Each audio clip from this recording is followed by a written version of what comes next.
Good evening, you're very welcome to the Daily Rundown with me, Fiona Fox. Now this is the show where all the big news stories are up for this discussion and some of the smaller ones you may have missed during the day as well. Tonight our topics include inflation, cyber scammers and the event dubbed the erotic event of the year. But before all of that, let me introduce our guests who will be taking all the news apart with insight and attitude. Set the bar there now, gentlemen. With us this evening, comedian Cal Doughty. Hello, you're right. And co-founder of the Open Intelligence think tank, Mr. Laws Kay, is back with us again as well. Gentlemen, thank you so much for joining us. Good to be here on the bonket of news once again. I was saying, well, Cal, we've never done it. You've done the show I've done the show a bunch of times, but never with you, no. Not with me. Laws, you haven't been in a while with me. Yes, so it's an all new team. combo, I guess. Yes, to grab hold. Grab hold of the news by its horns, I think. Grab it by its horns. I was going to say by its shoulders, but let's grab it by its horns. Horns are better, I think. And actually, thanks for coming in, because I know it's a lovely sunny day here in Manchester, isn't it? And everyone else is in a beer garden or watching the City game. So they're watching this. Yes. Yeah, exactly. They're all watching on their phones. Good point. Good point. Lovely to see you, gentlemen. Don't forget, you guys at home can get in touch with the show as well. Give us a tweet at the Daily Rundown. We'd love to hear from you. Now let's go to our first story. Rising fuel prices helped to push the UK's inflation rate higher last month. That's according to official figures. The annual inflation rate, as measured by the Consumer Prices Index, rose to 0.6% in July from 0.5% in June, the Office for National Statistics said. More expensive alcoholic drinks and hotel rooms also helped to increase the CPI rate, the ONS said. The Retail Prices Index measure of inflation rose to 1.9% in July from 1.6% in June. What do we think of this? Is the economy recovering, or is there another fallout on the way? With this one, it's often can be a bit sort of kind of hard crunching through these numbers. It's kind of not much fun, but it's really important for also what you go out and do. Not least you see, kind of alcoholic drinks is kind of pushing it up. So there you're. It's about the kind of the cost of your pint or your martini, whatever you're into. Do you think that's a direct result of the aftermath of the referendum? This is the big thing about this, because why these figures were being keenly looked at is because it's the first hard kind of economic kind of evidence kind of post the referendum, and so that's why people were kind of looking. It's sort of almost like the kind of the entrails of the figures to see, what's happened. Have we taken a sort of economic hit thanks to Brexit? Well, thanks to the ONS, the National Statistics Office, they say, there's no evidence of that, or there's no obvious effect. There's only a 0.1% difference. Given that there'd been a lot of jitters, that's quite interesting.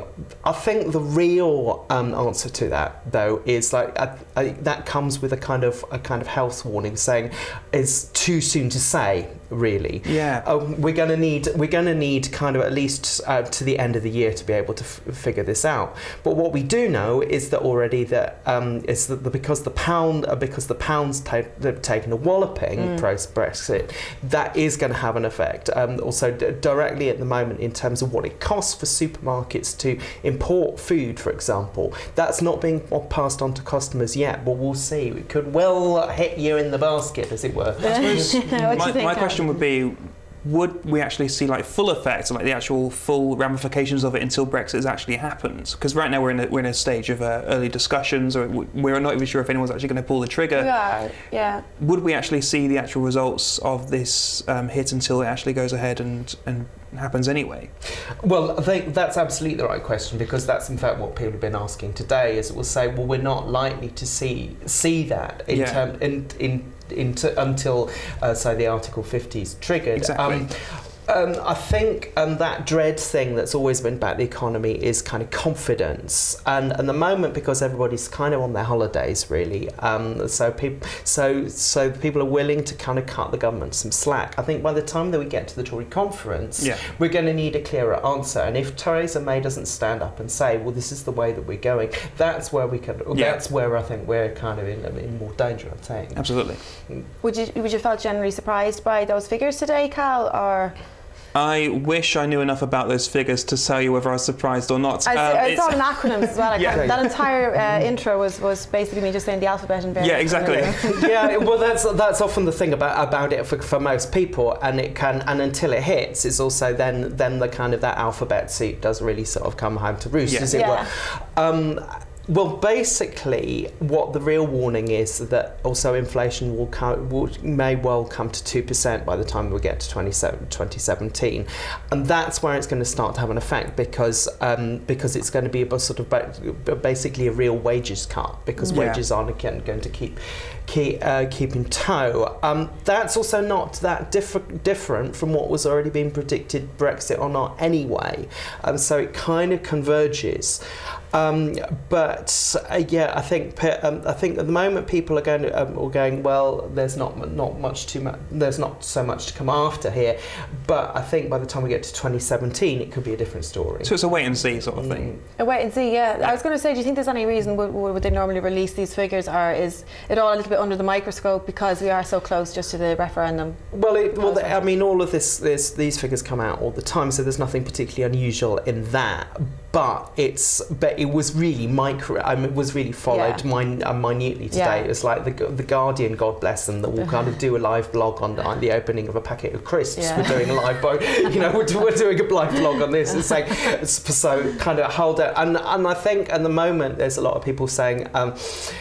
There's different sides to it, is that the Remainers are very kind of keen to seize on stuff, but equally the Brexit lot have been saying, "Oh, you're just talking the country down." Exactly. I think it sort of lies a little bit in between the two. But I think you're absolutely right to say, well, okay, let's just wait and see, and let's just have a holiday. Because there's still uncertainty on whether it's actually even going to go ahead, and that this is happening so long after the referendum itself. I just think it's impossible to say what's having an effect on what when everyone's so unsure. It's particularly it's the effect on the pound is kind of clear, exactly. But it's but I'd be I mean obviously that they've set up the department for exiting the European Union now. But I think it's also I think the really concrete moment is going to come when we have the party conferences, and that's the kind of moment is also see, and there will need to, and I will be very surprised if they ignore the referendum. They can't politically, they can't. No. But it is a question about what are they going to do. Sure, great. Thanks very much for that, guys. Let's bob over to our next story. Professor Brian Cox has verbally sparred with a newly elected Australian politician who believes that climate change is a global conspiracy. The British physicist behind BBC's Wonders of the Universe was a guest on the Australian panel show Q&A. Also on the show was Senator Malcolm Roberts from the anti-immigration One Nation party. The celebrity scientist was dumbfounded by Mr. Roberts' claim that climate change data was manipulated by NASA. Brian Cox stated that the absolute consensus is that human action is leading to an increase in average temperature. I know you may try to argue with that, but you can't. There's so much evidence. Why would there still be that level of ignorance around the subject? Because I was genuinely shocked at that. It's because it fits their narrative. So the idea of like anti-immigration things is we need to take control of our country, we need to be in charge of our country. So the idea that the world itself is being heated up by humans all around the world, and it's something that the world together needs to tackle, goes completely against that narrative and that action, because it's pretty much saying we can't do things alone, when that's absolutely what they want to be doing. So I'm not sure if this man does genuinely believe that climate change is false, but if he was to say that he agrees with the whole climate change argument, it destroys a bit of his narrative, in which he pretty much needs to say it's we need help. Based. Yeah, that's interesting. What do you think, Lars? I mean, I kind of feel worried about us trying to tackle climate change generally, if that attitude. I didn't think that existed, to be honest, especially at that level. Yeah, I mean, I think that's a good point in terms of also where people are coming at things from. But I mean, I think Professor Cox is very good at stamping on this stuff, and actually, I think he's been actually really brilliant and quite funny and about saying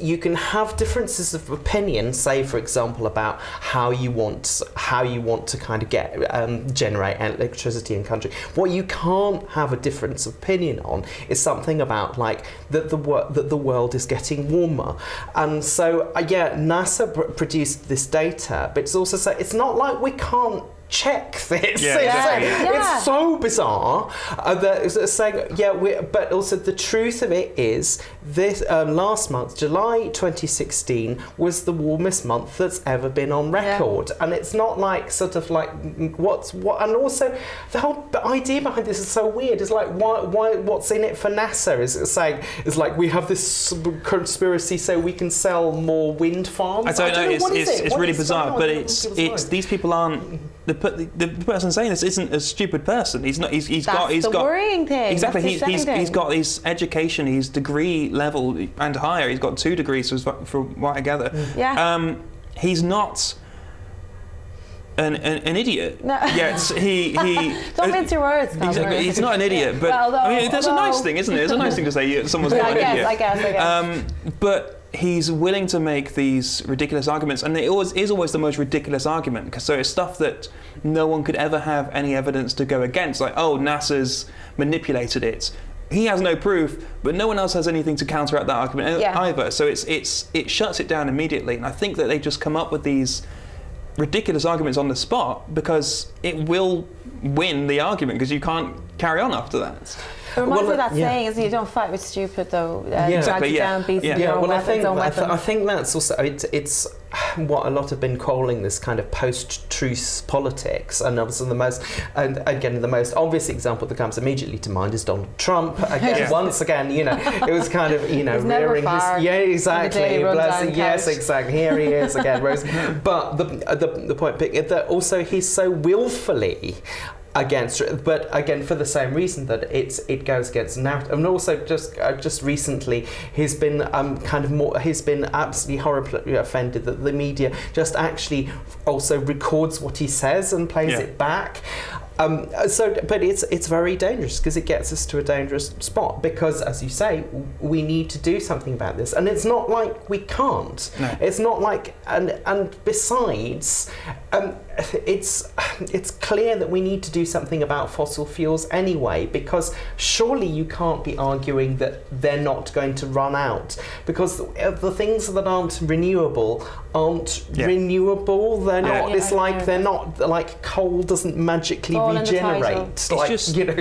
It's weird that it's almost always the right wing side of things that make these arguments. You never see like the left wing side of it is making similar stuff. It's almost always. Not always, but almost always the right wing that make it, and you've got to wonder what that's. Let's not open up a whole right wing, left wing. No. But it's always like the anti-immigrations people. It's that sort of like people with that background that make these arguments, and you've got to wonder why that is and what it is they're trying to get out of it. Overall agenda. Yeah. I have to go for a quick break, but just before we go, would you be worried about this kind of attitude influencing, the Joe Soap on the street? Convincing anybody that climate change is an issue? Absolutely.